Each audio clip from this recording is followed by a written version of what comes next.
Hey everyone, it's Lance from Christianity Minute. So Jesus just entered a new phase of his ministry. He now has his 12 apostles chosen, and as far as Luke is concerned, is about to give a sermon to the masses. If you missed the prep up to this, click here to check out our last study together. And be sure to subscribe so you don't miss another part of the story. Now, let's start this amazing sermon.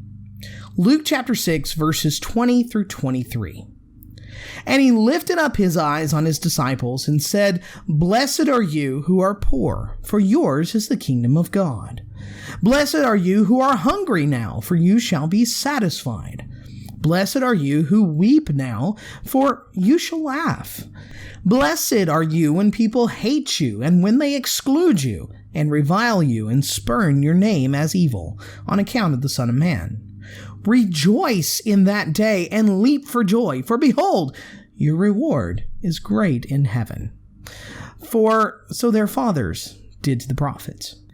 Now, this probably sounds really familiar if you're a student of the Bible. Probably the most famous of Jesus' sermons is the Sermon on the Mount from Matthew chapters 5 through 7. This is not that same sermon, though. The Sermon on the Mount is actually the first recorded sermon of Jesus if studying the Gospels in chronological order. This is just Jesus' first major recorded sermon in Luke. Now, you might be thinking that the themes are pretty similar. You're right. Remember, last study how I went to Luke chapter 14 to explain what was happening in Luke chapter 6? Well, it was because Jesus was talking about the exact same thing. Let me clue you in on a little secret. Now, if you're a member of one of the congregations that I preach at, please leave the video for about 15 seconds so that you can remain blissfully ignorant to my dirty little secret. Okay, coming close. Push a little bit closer, okay. I will recycle sermons. I'll come up with a really good message, then rehash it over and over again to different audiences. Or I'll rework it over and over again to the same audience to try to get my point across. Okay, back we go. Okay, secret's over. If you're a member of one of those congregations, you can come back now. All right. All right, so here's the point. Sometimes Jesus would say the same message at a different time. Let's face it, every word that came from Jesus' mouth was worth listening to. Not only once, but as many times as you could hear it. The disciples got it. They were following Jesus around everywhere and hearing the same words over and over and over again. He was God in the flesh, and it didn't matter how many times that they heard it. You know what? It was worth hanging on to every little word. So, what did he say? What sounds so familiar? Well, he starts with Beatitudes. This list is certainly incomplete if you're comparing to Matthew chapter 5. Actually, if you really want to think about it, you really need to add the additional Beatitudes from Revelation, as well as if you really want a complete list, and there's some listed here in Luke that are kind of unique. Okay, I digress. What is Jesus' message to these people, and of course to you and me? He starts with the poor. For theirs is the kingdom of God. Now, the word poor means exactly what you think it means. People who have just about nothing at all. They're poor in life.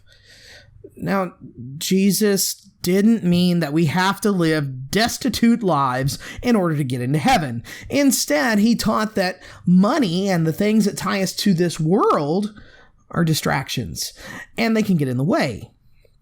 He said in the Sermon on the Mount to lay up treasures in heaven, giving strict contrast to the treasures of the world.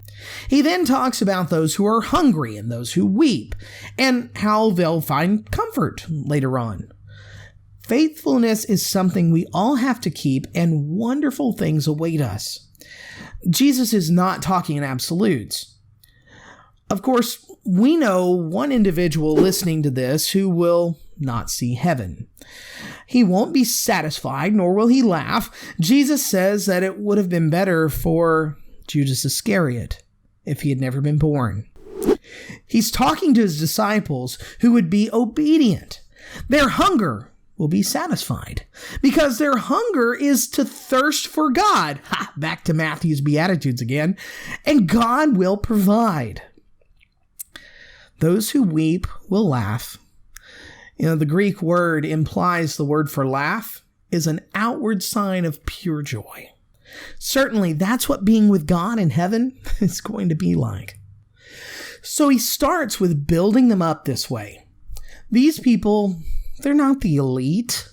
And the ones who are of the elite, the priests, they're really not here to hear what he says, but to try to catch him in a aha, gotcha moment. Jesus is talking to the people who work for a living, the ones who have trouble making the ends meet, the people who are looking for hope, and they find it in Jesus and his message, and, well, those messages are justified by his miracles. The thing is that these people are also looked down upon. Jesus tells them that they're blessed when people look down upon them for believing, because their belief is greater than their hate. The belief that belief all the way to the end will prove fruitful and a reward for heaven, a place where men will dwell with God again.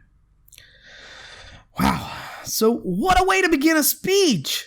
I can't imagine these people who were looking for light in their life listening.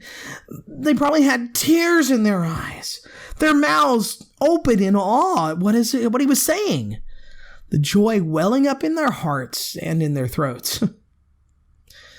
Well, Jesus' speech begins with a bang, and he'll continue in the next verses with a stark contrast to the blessings that he has just pronounced. We'll get into those woes next time.